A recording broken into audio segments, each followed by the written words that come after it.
Hello, my dear student. Myself GK Mishra and welcome back in Vidya classes of biology. तो पिछले class में हम लोगों ने पढ़ा था, पार्चुरेशन टॉपिक को पढ़ रहा था। जैसे प्रसव के बारे में मैंने पढ़ाया था आपको, और प्रसव में बताया था आपको कि किस प्रकार से कौन कौन से हार्मोन के स्राव होने से, किस हार्मोन के सिक्रीशन से पार्चुरेशन इंड्यूस होता है, यानी कि पार्चुरेशन जो है उत्प्रेरित होता है। पिछले क्लासों में हमने आपको बताया था कि बच्चे के जन्म के लिए सबसे पहले फुली डेवलप्ड शिशु, जब बच्चा पूर्ण रूप से विकसित हो जाता है माता के गर्भाशय में, यानी कि मदर की यूट्रस में, जब कोई भी बच्चा पूर्ण रूप से डेवलप हो जाता है, यानी 9 महीने का जब हो जाता है, तो 9 महीने के होने के बाद बच्चे के द्वारा और फुली डेवलप्ड एम्ब्रियो के द्वारा, यानी कि पूर्ण रूप से विकसित भ्रूण के द्वारा, और प्लासेंटा के द्वारा यानी अपरा के द्वारा मदर के पिट्यूटरी ग्लैंड को एक इंफॉर्मेशन जाता है, और ये इंफॉर्मेशन को फीटल इजेक्शन रिफ्लेक्स कहा जाता है, जैसे बताया था मैंने आपको। तो इसमें जैसे भ्रूण उत्क्षेपण प्रतिवर्त के बारे में हमने आपको बताया था। तो इसमें जैसे ही ये सिग्नल मदर के पिट्यूटरी ग्लैंड को आता है, यानी मदर के पास जैसे ही ये सिग्नल आता है, मदर के पिट्यूटरी ग्लैंड से यानी कि पीयूष ग्रंथि से कुछ हार्मोन का स्राव होने लगता है, और ये हार्मोन का जो स्राव होता है, यह हार्मोन को ऑक्सीटोसिन कहा जाता है। लेकिन यह हार्मोन कब स्रावित होगा? तो जैसे ही सिग्नल मदर को आता है, पूर्ण रूप से विकसित भ्रूण और अपरा के द्वारा जैसे ही सिग्नल मदर को मिला पार्चुरेशन के लिए, मदर के मायोमेट्रियम में, यानी कि मदर के माता के जो गर्भाशय होता है, तो गर्भाशय के 3 स्तर होते हैं। अब उसका जो मध्य स्तर होता है, जिसको मायोमेट्रियम कहते हैं, इस मायोमेट्रियम को ये उत्प्रेरित करता है, और मायोमेट्रियम को, यानी कि ये सिग्नल मायोमेट्रियम को उत्प्रेरित कर रहा है। इसका मतलब कि फीटल इजेक्शन रिफ्लेक्स मायोमेट्रियम को क्या कर रहा है? उत्प्रेरित कर रहा है, और इसके उत्प्रेरित करने से, यानी कि इसके इंड्यूस करने से मायोमेट्रियम में कंट्रैक्शन बढ़ जाता है, और जैसे ही कंट्रैक्शन बढ़ेगा, संकुचन बढ़ेगा, ऑक्सीटोसिन का स्राव होना चालू हो जाता है। मैंने ये बात बताया था आपको, और ये प्रक्रिया निरंतर होते रहता है, यानी कि कंटिन्यू ये प्रोसेस होते रहेगा, और इसके परिणाम स्वरूप as a resultant of this process new born baby, यानी कि नए बच्चे का जनन होता है, नए शिशु का जन्म होता है। अब देखिए, जब बच्चे का जन्म हो जाता है, तो बच्चे के जन्म के बाद क्या होगा? आफ्टर पार्चुरेशन, यानी कि प्रसव के बाद, the umbilical cord is cut off, यानी कि प्रसव के बाद अम्बिलिकल कॉर्ड को काट दिया जाता है। जैसे ही मान लीजिए कि प्रसव होता है, बच्चे का जन्म जैसे ही हुआ, तो बच्चे के जन्म के तुरंत देर के बाद अम्बिलिकल कॉर्ड को काट दिया जाएगा। अम्बिलिकल कॉर्ड यानी कि नाभिक रज्जु को काट दिया जाता है। पिछले क्लास में हमने आपको बताया था नाभिक रज्जु के बारे में। नाभिक रज्जु जैसे कि प्लासेंटा, माता के गर्भाशय से लेकर और बच्चे के नाभिका के बीच जुड़ी हुई एक नलिका होती है, जिसे हम प्लासेंटा कहते हैं, यानी इसको अपरा कहते हैं। तो प्रसव के बाद जो अम्बिलिकल कॉर्ड होता है, प्रसव जैसे ही प्रसव होता है, बच्चे का जन्म होता है, अम्बिलिकल कॉर्ड को काट दिया जाता है, कट ऑफ।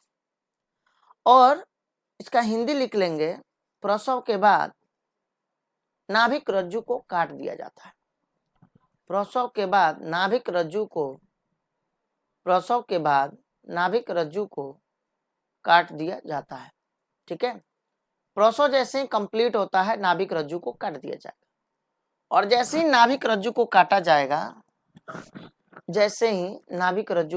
जाएगा, अब उसके साथ ही साथ क्या होता है? द प्लासेंटा एंड रिमनेंट का मतलब होता है बचा हुआ भाग, यानी अवशेष भाग। तो रेमनेंट ऑफ अम्बिलिकल कॉर्ड, यानी प्लासेंटा अपरा और नाभिक रज्जु का बचा हुआ भाग, चूंकि आप नाभिक रज्जु को जो बीच से काट रहे हैं, जैसे कि इस फिगर में आप देख रहे होंगे, यहाँ पे अम्बिलिकल कॉर्ड को, नाभिक रज्जु को जो काटा जाता है और काट कर यहाँ छोड़ दिया जाता है, कुछ दिनों के बाद ये सूख कर बाहर आ जाती है। अगर ये, चूंकि बहुत बच्चे का मृत्यु भी हो जाता है अगर गलत डॉक्टर के संपर्क में आप जाते हैं, नए डॉक्टर के संपर्क में जाते हैं जो कि एक्सपीरियंस नहीं है, तो उस दौरान ये नाभिक के खींच जाने के कारण भी बच्चे की मृत्यु हो जाती है। तो इस प्रकार से the placenta and remnants of umbilical cord, यानी कि अपरा और नाभिक रज्जु के बचे हुए भाग आर एक्सपेल्ड, यानी कि बाहर निकल आते हैं फ्रॉम द मैटरनल बॉडी, यानी कि माता के शरीर से, आफ्टर पार्चुरेशन, यानी कि बच्चे के जन्म के बाद, यानी प्रसव के बाद। तो आप क्या बोलिएगा यहाँ पे कि यहाँ पे हिंदी इसका क्या बोलेंगे, placenta and remnant of umbilical cord are expelled from the maternal body after parturition. इसका हिंदी हुआ, प्रसव के बाद माता के शरीर से, प्रसव के बाद यानी प्रसव बोले तो बच्चे के जन्म यानी शिशु के जन्म, तो प्रसव के बाद मैटरनल बॉडी यानी कि माता के शरीर से अपरा तथा, अपरा यानी प्लासेंटा तथा नाभिक रज्जु के अवशेष भाग या नाभिक रज्जु के बचे हुए भाग बाहर निकल आते हैं। प्रसव के बाद माता के शरीर से अपरा तथा, अपरा यानी प्लासेंटा तथा नाभिक रज्जु के बचे हुए भाग बाहर निकल आते हैं। ओके, चलिए, तो ये प्रसव की जो भी कहानियां थी, पार्चुरेशन की कहानियां जो भी थी, ये खत्म हो जाती है यहाँ तक। ये लास्टली यहाँ तक पार्चुरेशन होता है। मैंने पूरे प्रोसेस के बारे में आपको बता दिया है। पार्चुरेशन के दौरान ये कौन कौन से हार्मोन का हार्मोन का स्राव होता है, ओवरी कौन सा हार्मोन को स्राव करता है, प्लासेंटा कौन सा हार्मोन को स्राव करता है, ये पिछले क्लासों में आपको बताया गया है, आप वहां से वीडियो को देख सकते हैं। चलिए, अब नेक्स्ट टॉपिक हम लोग का आता है लैक्टेशन का, और ये लैक्टेशन जो है बहुत एक इम्पोर्टेंट टॉपिक है, और एक छोटा सा टॉपिक है, कोई बड़ा टॉपिक नहीं है, ये छोटा टॉपिक है, पार्चुरेशन एंड लैक्टेशन। ठीक है, चलिए, तो अब हम लोग पार्चुरेशन एंड लैक्टेशन को शुरू करते हैं। देखिए, तो पार्चुरेशन के बारे में तो हम लोगों ने देख लिया। नेक्स्ट टॉपिक हम लोग का बचा हुआ है लैक्टेशन का। लैक्टेशन का मतलब होता है दुग्ध स्राव, और इस प्रोसेस में हम लोग को देखना है कि ये मिल्क का प्रोडक्शन कैसे होता है। हमने तो आपको पहले से बता चुका है, जब मेमरी ग्लैंड मैंने पढ़ाया था, तो मेमरी ग्लैंड में काफी सारे कुछ प्रोसेस को आपको बताया था मैंने। मेमरी ग्लैंड के प्रोसेस को जरा याद करेंगे जो मैंने आपको बताया था। जैसे इसमें आपको बताया गया था, मेमरी ग्लैंड जो होता है, एमजी मेमरी ग्लैंड, इसके अंदर में क्या होता है, फैट होता है, यानी कि वसा होता है, और ग्लैंडुलर टिश्यू होता है, ग्लैंडुलर टिश्यू होता है। यानी इसका मतलब ये होता है कि ये मेमरी ग्लैंड जो होता है, स्तन ग्रंथि, इसमें वसा तथा ग्रंथिल ऊतक होता है, वसा तथा ग्रंथिल ऊतक होता है। कहाँ? स्तन ग्रंथि में। और मेमरी ग्लैंड के जरा प्रोसेस को एक बार बस सुन लीजिए, क्योंकि मेमरी ग्लैंड में हमने आपको बताया था एक बात और, हमें फैट, देखिए ये जो वसा होता है ना, फैट, ये सिर्फ निर्भर करता है इतना ही पे कि किस प्रकार से, उसके साइज पे निर्भर करता है कि जैसे फैट जिसमें ज्यादा होगा, मेमरी ग्लैंड का साइज यानी कि स्तन ग्रंथि का साइज ज्यादा होगा। मेमरी ग्लैंड को यानी कि स्तन ग्रंथि को हम दूसरी भाषा में, दूसरी लैंग्वेज में फीमेल ब्रेस्ट भी कहते हैं, इसे ब्रेस्ट भी कहा जाता है, फीमेल ब्रेस्ट भी कहा जाता है। अब देखिए, जैसे ग्लैंडुलर टिश्यू यानी कि ग्रंथिल ऊतक में अब क्या होगा, ग्लैंडुलर टिश्यू जो है इसके अंतर्गत क्या होता है, चूंकि ग्लैंडुलर टिश्यू जो है ना, ये डिवाइड हो जाता है, विभाजित होता है 15 से 20 मेमरी लोबियोल में। एक मिनट, मेमरी लोबियोल इसको कर लेंगे, या मेमोरी लोब बोल दीजिए, मेमोरी लोब में विभाजित हो जाते हैं। अच्छा, प्रत्येक मेमोरी लोब के अंदर क्या पाया जाता है? तो मेमोरी लोब में क्लस्टर सब सेल पाए जाते हैं, यानी कि कोशिकाओं का समूह होता है, जिसे एल्वियोलाई कहा जाता है, जिसे एल्वियोलाई कहते हैं, यानी कि कुपिका कहा जाता है। ठीक है, और यही एल्वियोलाई जो होता है ये मिल्क का प्रोडक्शन करता है। मुझे यहाँ बस आपको इतना बताना था कि मेमोरी ग्लैंड के द्वारा मिल्क का प्रोडक्शन कौन करता है? एल्वियोलाई करता है। एल्वियोलाई का मतलब होता है कुपिका, और मेमोरी लोब्यूल इसका पूरा नाम आप ऐसे लिख सकते हैं, MAMMARY, memory, LOBE, lobe, memory lobe. मैंने ग्लैंडुलर टिश्यू जो है ये 15 से 20 मेमोरी लोब में विभाजित होते हैं। अब प्रत्येक मेमोरी लोब के अंदर कई सारे कोशिकाओं का समूह होता है, जिसे हम एल्वियोलाई यानी कि कुपिका कहते हैं। और ये एल्वियोलाई जो है, ये एल्वियोलाई यानी कि ये कुपिका क्या करती है? मिल्क का प्रोडक्शन करता है, मिल्क प्रोडक्शन, यानी कि मिल्क का, दूध का निर्माण होता है। तो ये तो समझ में आ गया कि मेमोरी ग्लैंड में दूध का निर्माण कौन करता है। अब जैसे कि मिल्क का निर्माण हो जाने के बाद, मिल्क का निर्माण तो हुए रहता है, लेकिन ये मिल्क का निर्माण होने के बाद भी ये तब तक नहीं निकलेगा जब तक कि लैक्टेशन का समय न आए, यानी कि दुग्ध स्राव का समय न आए। वो अलग बात है, बहुत सारी औरतों में जो है ये प्रेगनेंसी से पहले भी मिल्क का प्रोडक्शन हो सकता है, ऐसा नहीं कि नहीं हो सकता, पहले भी होता है, उसके कई सारे कारण हो सकते हैं, लेकिन ये जनरली ऐसा बहुत ही रेयरली होता है। ये जनरली सभी में ये नहीं होगा, लेकिन अधिकांशतः वोमेन में अगर देखा जाए तो मिल्क का प्रोडक्शन जो है बच्चे के जन्म के बाद ही आता है, जिसको लैक्टेशन का पीरियड कहते हैं, यानी कि दुग्ध स्राव की अवधि कहते हैं। अब इसमें देखिएगा जरा, लिखा हुआ है the mammary glands produce milk towards the end of pregnancy, यानी कि स्तन ग्रंथि गर्भधारण के अंत में, यानी कि जब मिल्क का प्रोडक्शन होने का समय आता है, यानी कि बच्चे के जन्म के समय जब आता है, तो मेमोरी ग्लैंड्स प्रोड्यूस मिल्क, उस समय स्तन ग्रंथि के द्वारा दुग्ध का स्राव होने लगता है towards the end of pregnancy, यानी कि गर्भधारण के अंतिम अवस्था में। ठीक है, और इसी को हम क्या बोलते हैं? लैक्टेशन कहते हैं, यानी कि दुग्ध स्राव कहते हैं। इसका हिंदी जरा लिख लेंगे, गर्भधारण के अंत में, गर्भधारण के अंत में स्तन ग्रंथि के द्वारा दुग्ध के स्राव होने की प्रक्रिया या दुग्ध के उत्पन्न होने की प्रक्रिया, गर्भधारण के अंत में ऋतुस्राव गर्भधारण के अंत में, गर्भधारण के अंत में स्तन ग्रंथि के द्वारा, यानी कि फीमेल ब्रेस्ट के द्वारा दुग्ध के उत्पन्न होने की प्रक्रिया दुग्ध स्राव कहलाते हैं, यानी कि लैक्टेशन कहलाते हैं। नेक्स्ट पॉइंट लिखेंगे द एलोइस मिल्क। जैसे कि आपने देखा होगा गाय भैंस के भी बच्चे जब होते हैं तो उनके दुग्ध को आपने देखा होगा, मिल्क को देखा होगा, उस समय में जो मिल्क आता है ना, ये एलोइस आता है, यानी कि पीले रंग का आता है, हल्के पीले रंग का आता है, जैसे कि यहाँ पे फिगर में दर्शाया गया है। तो हल्के पीले रंग का मिल्क आता है, और ये मिल्क जो होता है गाढ़ा होता है, थोड़ा ठीक होगा, मोटा होता है नॉर्मली।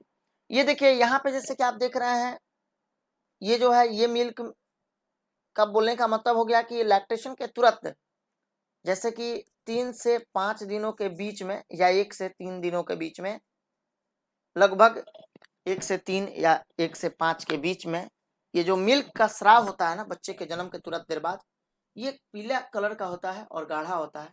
इसी को हम बोलते हैं कोलोस्ट्रम। क्या बोलेंगे उसको? कोलोस्ट्रम। इसके अंदर एंटीबॉडी पाए जाते हैं, कई सारे एंटीबॉडी पाए जाते हैं, जैसे मान लीजिए कोलोस्ट्रम IgA नामक एंटीबॉडी पाया जाता है इसमें, IgA नामक एंटीबॉडी। और इस एंटीबॉडी का काम होता है कि जो नए जन्म लिए हुए बच्चा है उस बच्चे के अंदर अगर किसी भी प्रकार के पहले से पैथोजन है, अगर रोग कारक है, तो उन सभी रोग कारकों को यह मारने का काम करता है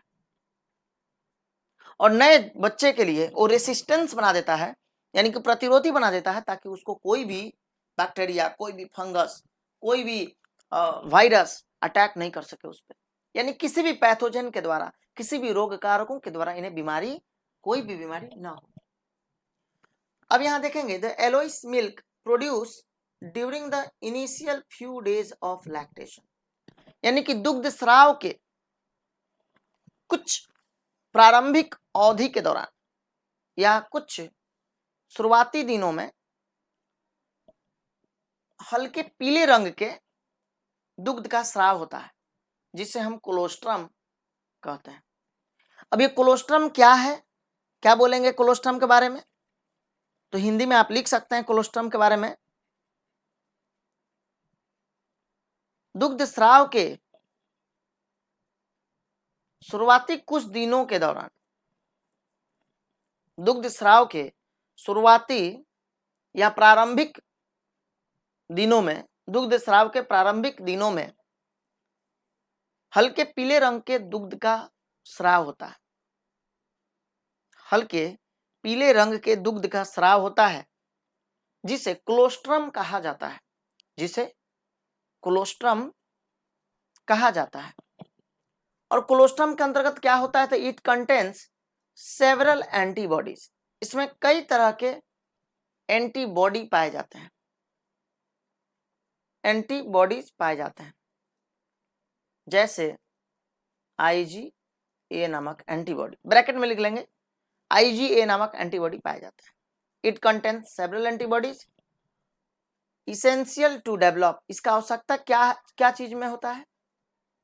essential to develop resistance for the new born babies, जो नए जन्मे हुए बच्चे यानी कि नए शिशु के शरीर में प्रतिरोधी को उत्पन्न करता है, और प्रतिरोधी को उत्पन्न करने के लिए आवश्यक भी होता है एंटीबॉडी। हिंदी लिख लीजिए इस पूरे लैंग्वेज का, दुग्ध स्राव के प्रारंभिक दिनों में माता के ब्रेस्ट से या माता के स्तन ग्रंथि से दुग्ध स्राव के प्रारंभिक दिनों में माता के स्तन ग्रंथि से हल्के पीले रंग के दुग्ध का स्राव होता है, हल्के पीले रंग के दुग्ध का स्राव होता है, जिसे कोलोस्ट्रम कहा जाता है। पैराग्राफ चेंज करके लिखेंगे, कोलोस्ट्रम में कई सारे एंटीबॉडीज पाए जाते हैं, कई सारे एंटीबॉडीज पाए जाते हैं, जो कोलोस्ट्रम में कई सारे एंटीबॉडीज पाए जाते हैं जो नए संतान में प्रतिरोधी, जो नए संतान में प्रतिरोध को उत्पन्न करने के लिए आवश्यक होता है। प्रतिरोध क्यों उत्पन्न करते हैं? ताकि कोई दूसरी रोग कारक उन्हें परेशान न करे, कोई दूसरी रोग कारक जैसे कि कोई भी पैथोजन जैसे वायरस, बैक्टीरिया, फंगस उनके अंदर फैले नहीं। या माता के गर्भाशय के अंदर जब बच्चा पल रहा होता है तो उसके अंदर काफी सारे पैथोजन रोग कारकों के प्रवेश होने की शंका होती है, और उसके लिए जब बच्चा जब मिल्क पीता है ना, ये कोलोस्ट्रम को जब लेता है, तो कोलोस्ट्रम को लेने के कारण बच्चे के शरीर में एक प्रतिरोध उत्पन्न हो जाता है, जिसके कारण वो बच्चे को किसी भी प्रकार की बीमारी नहीं होती है और वो बच्चे को बीमारी से बचाया जा सकता है। ओके, चलिए, तो ये था हम लोग का लैक्टेशन का प्रोसेस। लैक्टेशन के प्रोसेस आपको इतना ही अपने टॉपिक में पढ़ना है, यहाँ ये लास्ट टॉपिक था। अब इसके बाद जो है बच्चे के जब जन्म हो जाता है तो ये लैक्टेशन उसके लिए यानी मिल्क का स्राव बहुत जरूरी होता है, ताकि बच्चे का न्यूट्रिशन मिल सके, पोषण मिल सके, और ये पोषण के लिए आवश्यक होता है बच्चों का। पोषण का तो आवश्यकता है ही मिल्क के द्वारा, लेकिन पोषण के साथ साथ बच्चे में काफी सारे फायदे हैं इसके, जैसे कि अभी हमने बताया आपको कि इसमें शुरुआती कुछ दिनों के दौरान जो हल्के पीले रंग के और गाढ़े जो मिल्क का स्राव होता है, जिसको हम लोग कोलोस्ट्रम कहते हैं, इस कोलोस्ट्रम का आवश्यकता होता है।